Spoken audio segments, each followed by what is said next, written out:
Intuitive viewers. Oh, Lucy's coming over. She knows the camera's on. Yeah, there she is. Camera hug. So hi. So I promised that I would do Martin Luther King Jr. for Black History Month. I think this is a very good time to channel him because a lot is going on in terms of politics.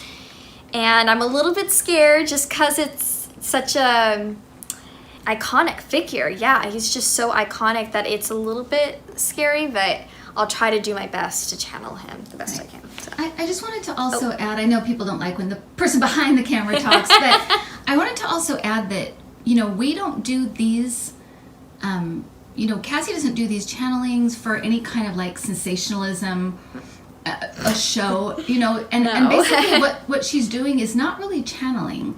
She's basically listening to what they're saying and telling us what they're saying. It's more like a translating, really. It is, yeah. 'Cause sometimes you hear it in your mind's ear, and sometimes you get like a visual, like how my mom gets sometimes. So yeah, right. So I just wanted to kind of make that clear. So yeah. We're not trying to exploit any kind of, do anything that's exploitative. It really is no, not at all. It just really is to make everyone feel a little bit more like, okay, we're going to get through this. Everything's going to be okay.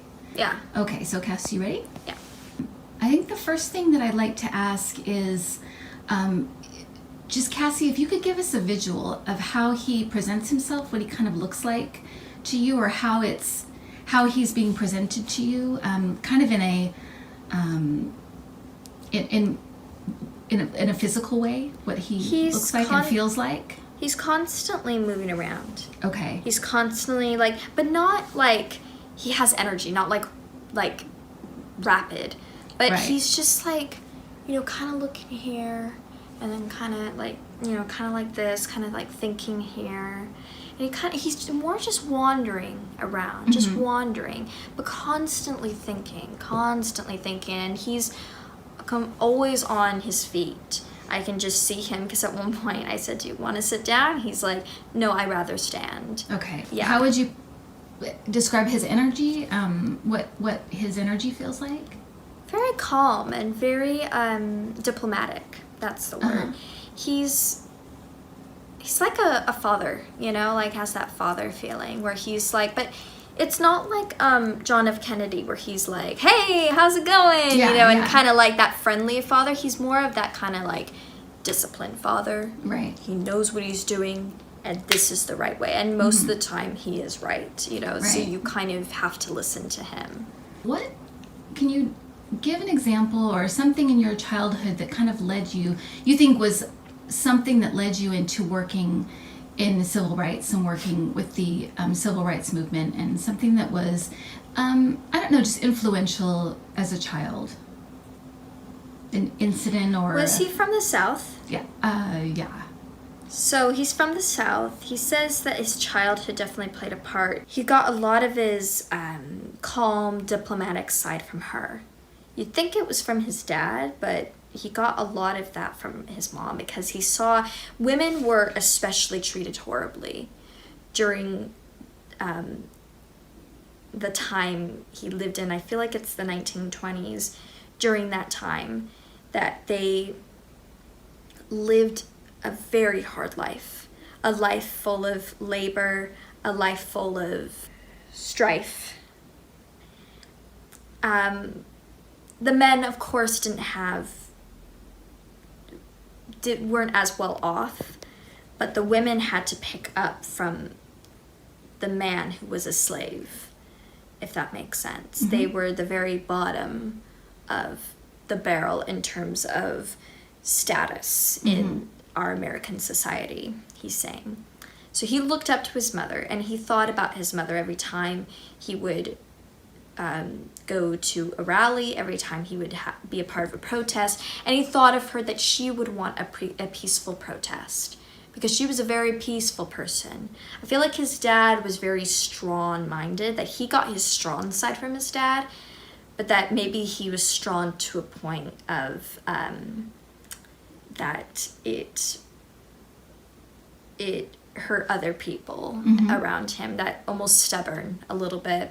but that his mom was very a loving person, just a very loving energy, and would just do anything for her kids. Mm-hmm. I feel like he had a sister.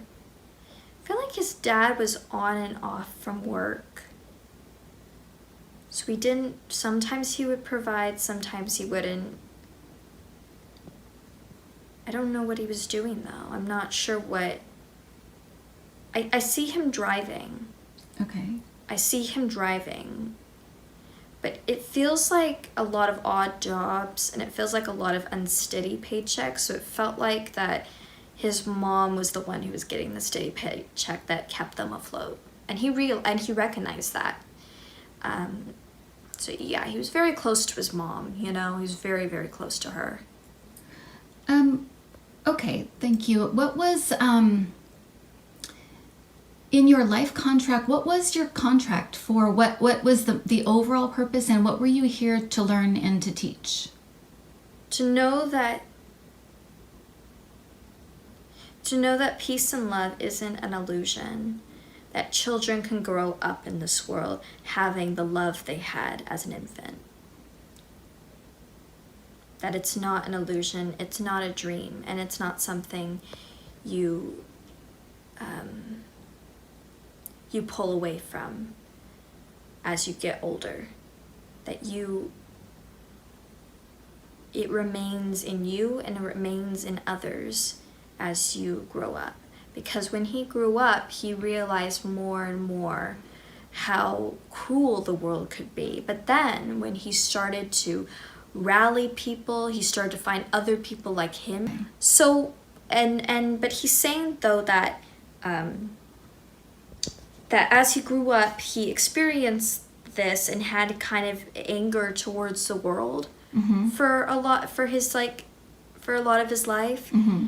But then he realized the love he could bring and what he was doing, and he realized the love that other people had to give. Right. So I think that's a big thing to realize. So he was here to kind of, it's actually really beautiful that people can kind of have that kind of innocent love throughout their whole life. And that you have as a child. It still exists in you, even though it feels like the world takes it away in a way. That's really, so I'd like to ask his opinion about what's happening now, and just any words of hope, encouragement, anything that he can say about, I mean, he was a great orator, right? So anything he can tell people that will give them hope, make them unafraid, tell them what they have to do to get through this time, anything like that could help. So he's saying he knows about the various incidents with the police, with reinforcement. Oh, the enforcement of the police. You mean Black Lives Matter? That okay. Black Lives Matter and what's happening between he's saying his brothers and sisters, between his brothers and sisters and the law. He's telling me that he's with a lot of Black men and Black women in prison when they get arrested.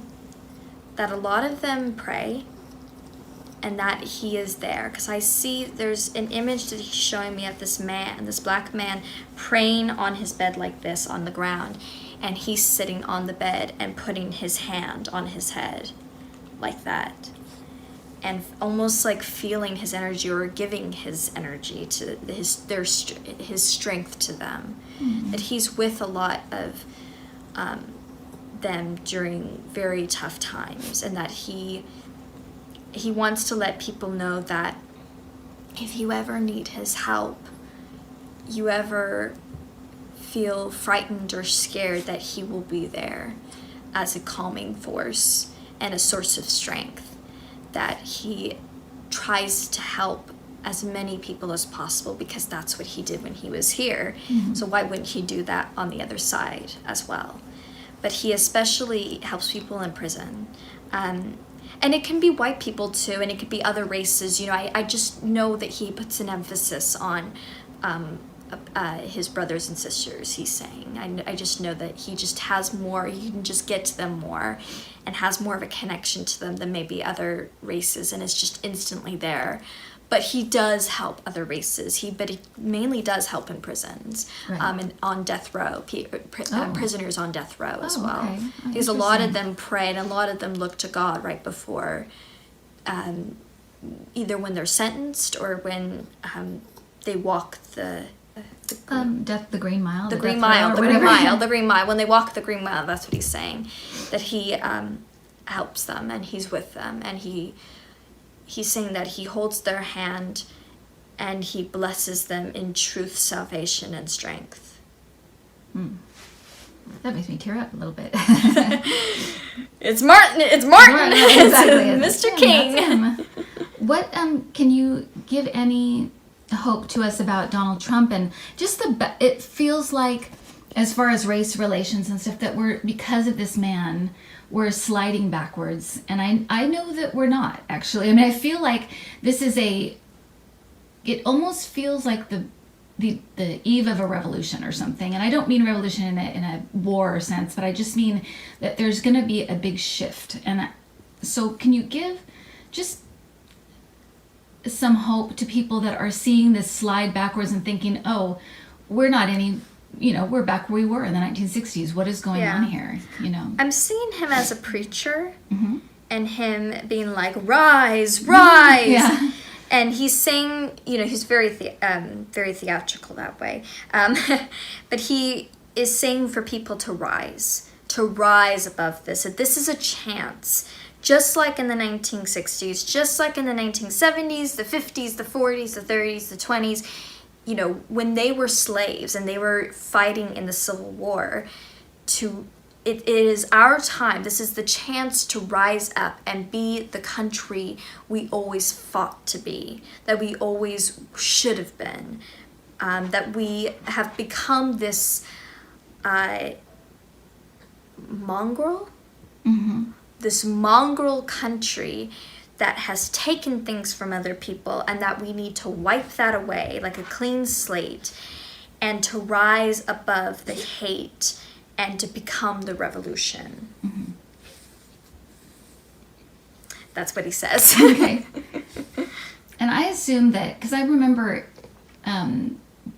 white supremacists used to say mongrel being like the mixing of races. Mm-hmm. But I think maybe what he means, you can ask, is that it's like a what I took that to mean is we kind of lost our identity, like we don't know who we are. Yeah. And so we've taken from other people. Is that what you mean? Is that what Yes, you're kind of because he's saying? showing me like Native Americans, and then after that it was African Americans, and then after that it was Asian Americans during the Japanese internment camps. It's like he's showing that it was gay people that right. were that loved the same sex or bisexual, that it has constantly happened throughout our history, and that we need to put a stop to this. That this man is a model for what we've become, and so we need to rise above it, and we need to say no, that this isn't who we are, Right. that this isn't what we've become, that we are better than this, and we can become better than this. Right.